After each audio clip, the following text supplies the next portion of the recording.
Welcome back, brothers and sisters. I am Braden. This is Langley Outdoors, the place where we not only talk about what's going on in the gun world, our beautiful country, how we're going to fix both those things together, mostly by backhanding tyranny wherever we find it. And guys, this is a big episode. I'm excited about this one. So if you're enjoying the content, you love that 2A, you want to spread that freedom to the next generation better than you found it, make sure you hit that like button, subscribe to the channel, turn the notification bell on because YouTube's doing that thing again and they're depriving you of your prescription of freedom. So with that said, guys, the content we're about to talk about deserves accolades, deserves praise, because we may actually have a pattern of behavior establishing at the DOJ, which is pro-gun. I said it. I'm going to back it up right now. Everything will be linked in the description box below. Let me know what you think in the comments field. Let's dive in. But before we do, I've got to show you the new limited time design shirt that we're bringing out for spring. Guys, this one is a design that I put together and I am really happy with it. You have tyranny on the ground right there, written out as weeds, because let's face it, tyranny is weeds. And you've got the 2A distributor of freedom wrapped in a wand of the Gadsden snake. And it says 2A since 1776, removing tyranny. Guys, this one I think is going to pop off. There's a link in the description box below. This is a limited time design available through Friday. So make sure you guys get this exclusive design because I think it is perfect for spring. It is timely for what we're talking about right now. And of course, if you order over 50 bucks, you get free shipping on the entire order per usual. And thank you guys for checking this design out. The first ones in are the first ones shipped out. All right, let's get into this. I cannot wait to see how many of you guys jump on that design because I really, really like it. But let's go over to my X account where we've got to talk about some things that GOA posted around actions being taken by DOJ and Pam Bondi. Now, this is a really important thing. I'm going to show you how they are withdrawing from gun control cases based off of a Second Amendment task force that Pamela Bondi, the DOJ's AG, created. That deserves accolades. If you are looking at the broad spectrum of what's occurred from the DOJ AG, from the executive order gone downward, you need to apply criticism and a healthy dose of skepticism. 100% agree. However, when our skepticism is starting to be proved wrong or proved as maybe a little bit overprotective, you need to give accolades as well, because the more you pour into these people, the more they see it and the more that they are going to pour right back. Imagine if you were, or if you will, that you were trying to do something and everyone hit you right in the face, you wouldn't do it anymore. Guys, accolades when they're due, criticize them when necessary. That's 100% been the stance of this channel the entire time, and this is something that I think is positive. All right.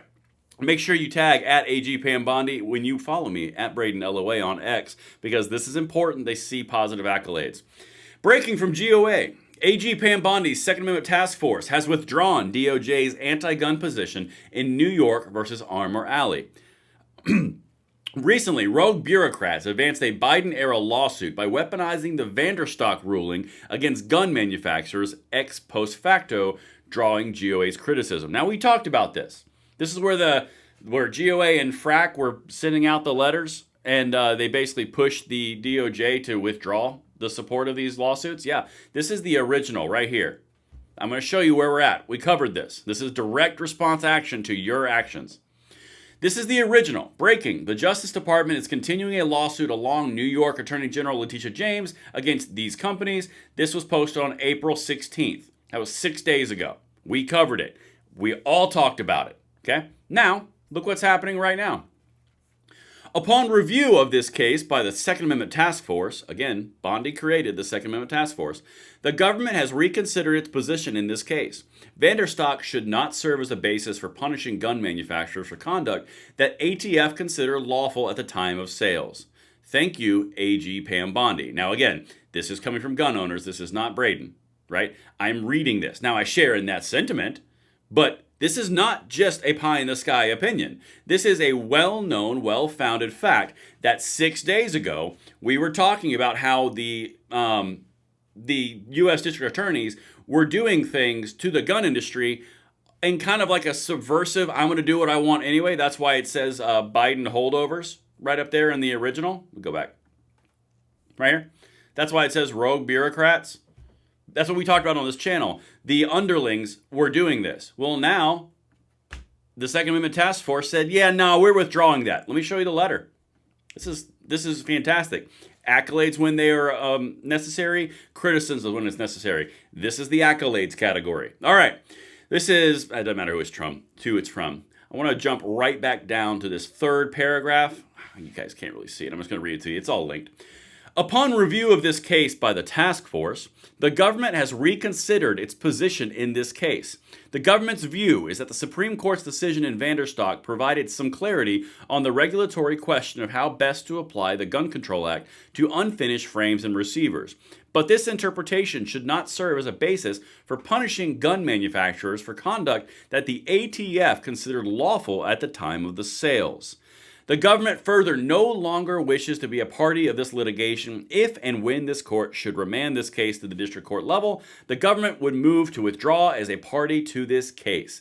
We're out. We don't agree with this anymore. Direct response action to your tweeting, to your posting, to your X, to y'all being involved. Guys, I'm not sure if you're keeping track at home. That is now the third action, I believe, from a U.S. attorney that has been reversed in short order from the AG level. I am all about having a healthy dose of skepticism. But when the skepticism is proven to be overprotective, as I mentioned, accolades are issued. Now, do you get a full carte blanche? Oh my God, you got all my trust in the world? Absolutely not. But when you do something good, you're going to get a positive little smack on the butt. But if you do something bad, you're going to get the criticism, the corrective criticism. That is a fair approach to this entire thing. And right now, this is what we need to see, and I am freaking here for it. Let's jump over to NAGR from Hannah Hill.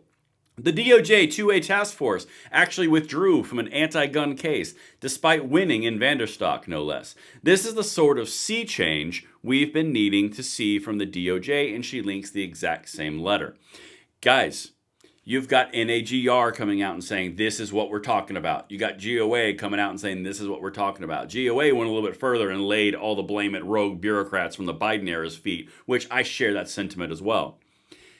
This is incredibly important. The more that we see this type of thing, the more we need to shower praise and accolades so where they can see it and feel affirmed that they're making the right decision. This is very, very important. We said earlier on that they weren't going to get all the gun control in the Biden administration. They didn't get all the gun control in the Biden administration. They did some, but they didn't do all that they wanted because you guys acted. They went forward and they said, we're going to win this election. We were talking about the fact that they didn't have it. They probably weren't. You needed to activate it. You activated. Trump is now in both chambers of Congress, and you've got the AG who's doing these type of things with a Second Amendment task force. Guys, it's also staffed with very good pro-gun people. You're seeing the change that we've desired. Pour accolades and praise on this so they can visibly see it, and more of it will come. That's incredibly important because we are winning. I've been saying it for 3 years. We are winning. You just have to keep watering the seeds of freedom, slapping tyranny wherever you can find it. And that's what I've got for you guys. Let me know what you think in the comments below, and I will see you on the next one. I'm Braden. See you later.